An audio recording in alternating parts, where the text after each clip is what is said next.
New 2022 Toyota Tundra, and in this night video we're going to take a look at these new exterior lights, the all new interior lighting, and get it out on the road for a test drive so you can see everything at night.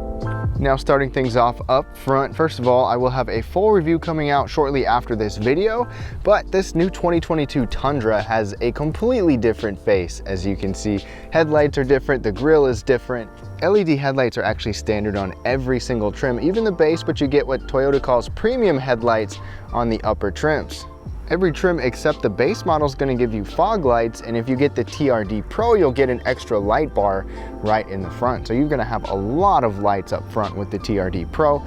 You can see the unique shape of this light coming through here, the projector housing right here, and a sequential turn signal, which is part of the premium LEDs on the upper trim.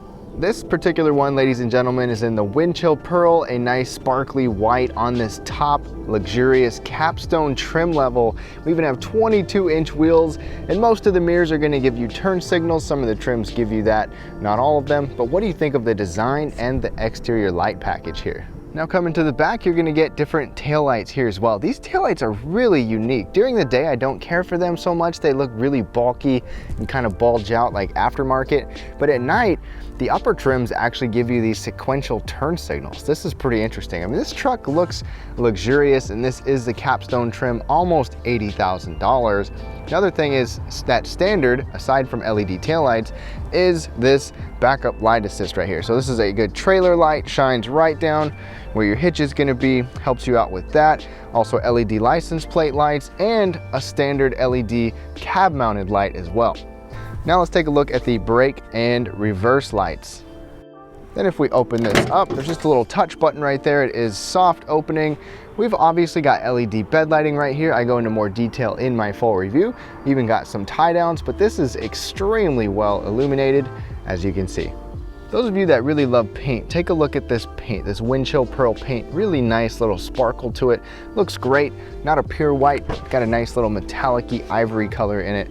There is ambient lighting in here in different trims, which I'll touch on, even in the back door, up top, down below. Nice semi-aniline leather seats. Those of you that are parents, tons of room for a car seat, as you can see. And there's some backseat controls and plugs down there. You've got heated and ventilated seat controls and LED interior lighting right up here, LED interior lighting up front, which is standard.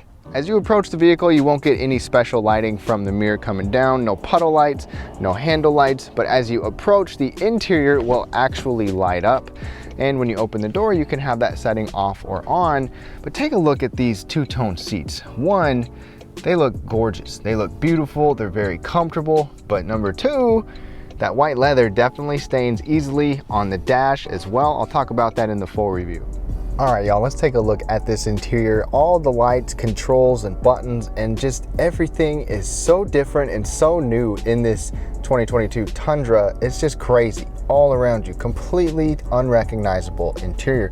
First of all, over on the door, you'll see this LED strip right here. I'll kind of talk about this a little bit more in a second and how to turn it off.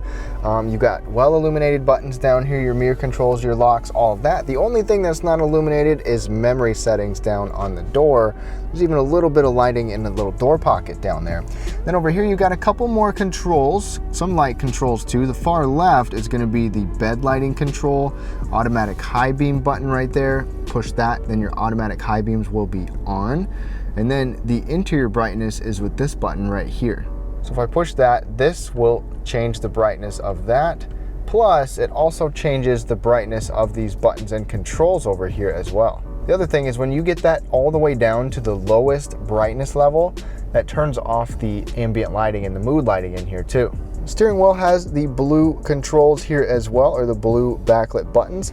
If you want to see everything in more detail and in the daytime, check out my daytime review coming soon. But you've got footwell lighting down here as well. And this ambient lighting is on the Platinum, 1794, and Capstone model, so basically the luxury trims, and we are in the luxury model right here, the top end Capstone. If you look up above on this little center console area, there's a button that says Mood, and it has a little lamp on it.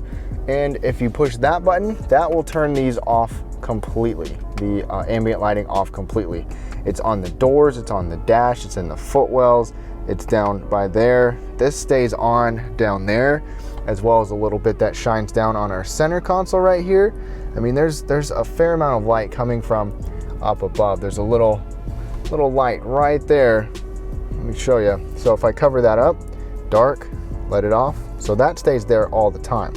The only way you'll get that to shut off is if we dim our total overall brightness to the bottom, as you can see right there. It's pretty darn dim, otherwise it's on all the time.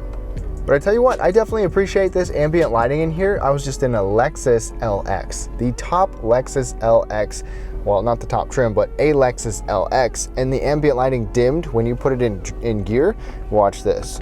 Whether you're in reverse or drive, nothing dims, it all stays the same. So I wish there was more customization about this, but you can at least turn it off and have it if you want to. Now this digital display, this full digital display, is only on the top few trims. Otherwise you'll get regular looking gauges with a small cluster in the middle. There is a head-up display overhead as well that does give you quite a bit of information and is customizable of what you can see, and you can turn it off.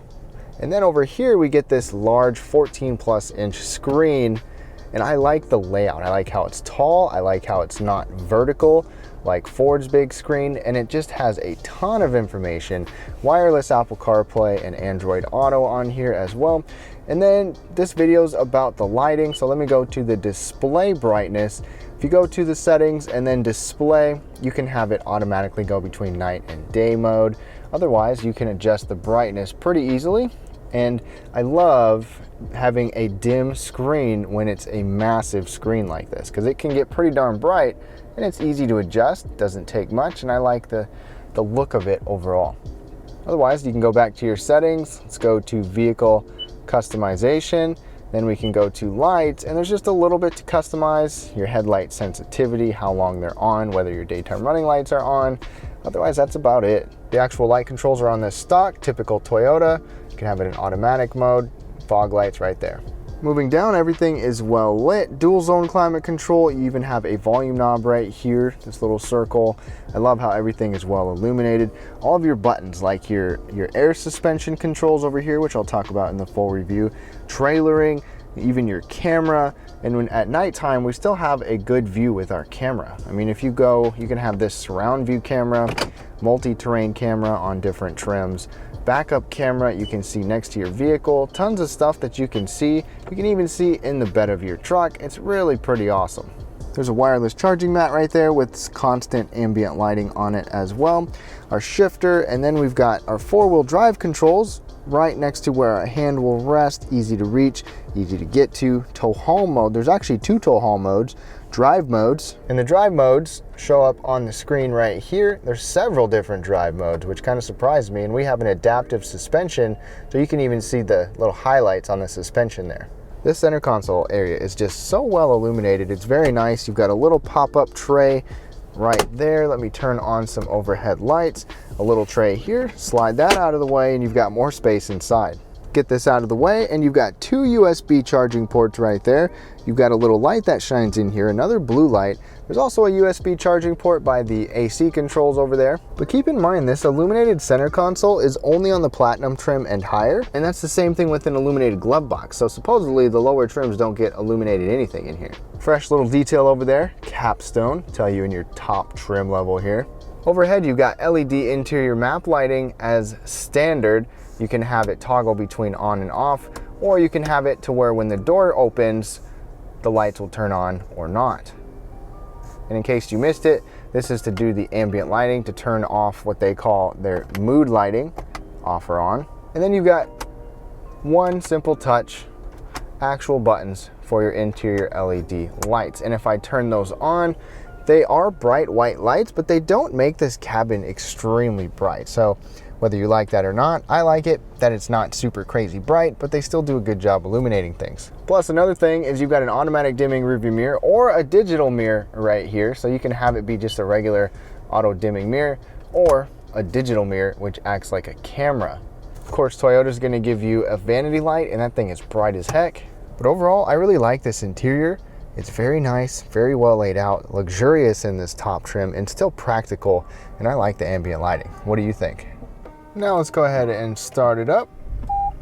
So this actually has auto leveling headlights, but they don't do a little dance like adaptive headlights do. But you've got a pretty nice strong beam pattern right there. It does drop off to the left. You'll see that is much more pronounced when we get on our longer distance. But overall, very wide beam pattern right there. Nice and bright, excellent high beams right in the middle. And then we do have some fog lights that illuminate a little bit out to the side. It doesn't really provide a great cornering function, but it does help with that some, and of course with fog.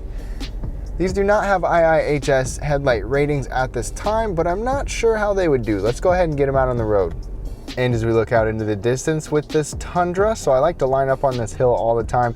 And on the right side, the passenger side, we can see that fire hydrant, those red posts. That's pretty typical. Usually we can catch a little bit of the bottom of the hill on this side, but in the Tundra, we do not right now. It's actually a little short on that driver's side, more so than what it is on some other competing vehicles. But once we turn these high beams on, those are nice and bright. All right, y'all, we are now off in this 2022 Tundra, and I want you to get an idea of what it's like to drive this Tundra at night, see how well the headlights do, get a feel for the ambiance in here, because it is so much different than the other Tundra. Now, the previous Tundras, but in this video, we'll do a little bit of semi-lit road driving and some dark road driving. Not gonna be too brief, or not gonna be too long, it's gonna be more brief. If you want to see all the details of the driving impressions, be sure to check for the full-time review coming soon in the description below. We'll go through the automatic high beams as well and see how those do.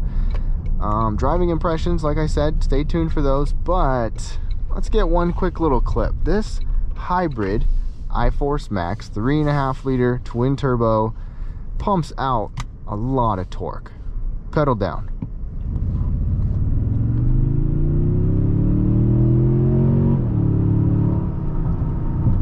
Now, there is some sound piped in this truck as well, something I'll talk about more in the full review, but there's a lot of torque in here. The hybrid's not quite as efficient as I was maybe hoping for, but it's got a ton of torque, and I mean, you're probably gonna feel great towing with it.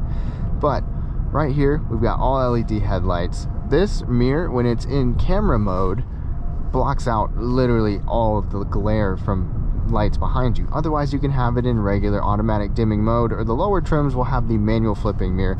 We also have an automatic dimming side mirror over here, which is also pretty nice. That really helps cut down the blinding lights behind you.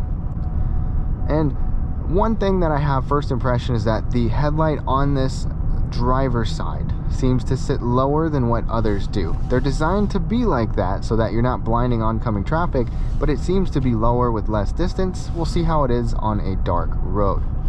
Now, a quick note, I do have the automatic high beams turned on, just a push of a button to the left of the steering wheel, and so far with these overhead lights, they have not turned on, so they're a little bit extra sensitive to that. All right, now we're getting on a dark road. We'll kind of change camera views here in a second, but automatic high beams are turned on and the high beams just kicked on, so a little delayed there, but high beams are fantastic in here. I think the high beams are absolutely the strength of this. And go ahead and turn the low beams, just the low beams on. Okay, high beams back on. All right, I'm going to turn the automatic function off. It was a little low. It couldn't quite reach out into that corner as quickly as I wanted to. And turning up this corner to the left, ooh, that seems pretty darn close. I don't like this visibility on the left with these left corners at all. I would be surprised if the IIHS gives us a top rating with these headlights. Now, low beams and the high beams, as long as you can use these high beams, man, you are good to go. Distance is great. It's a wide spread. It literally covers the whole road. Low beams, you can see that clear cutoff line, very short on my side, level out around the corner. So that right passenger side beam is definitely better, covering my lane, which helps, but the left turns are the hard ones. Okay, now high beams on. Even the high beam to the left is a little sad and disappointing, but we're gonna go around a couple little sharp turns up here and see how it does. So high beams right here, and then the low beams. It's not bad. I think a lot of you will be happy with the distance, but I think it could be better. Now peripherals, they've got good distance out to the sides, but here's a fog light. Fog lights turning off and on. They definitely do illuminate far out to the side, which can be helpful with cornering. We'll see how that helps here in a second. All right, so the automatic high beams will shut off at a certain speed and then turn back on once you get over about 20 miles an hour. High beams are great. Can't say it enough. Love the high beams. Before we get on our little corners, overall ambiance in here, I like it. I'm so glad Tundra gave us this, and I'm glad they don't dim everything as soon as you put it in gear like others and Lexus. Kind of surprising, but I love the glow in here, the big screens if you want it. There is a smaller screen available, as well as a smaller screen with the digital cluster here. Something to keep in mind. So whatever you want, whatever suits your needs or your desires. But I like to come right here because we've got a sharp turn to the left and then a sharp turn to the right, and I can't really see into that turn all that well. If I turn my fog lights on, doesn't really help. Definitely helps up close, but you'll see as I start to turn that way, the left turning is not great. Right turning, that looks pretty good. I can see off to the right pretty well. So left turns are my only concern in here. That's really it. Otherwise, I like the way things look.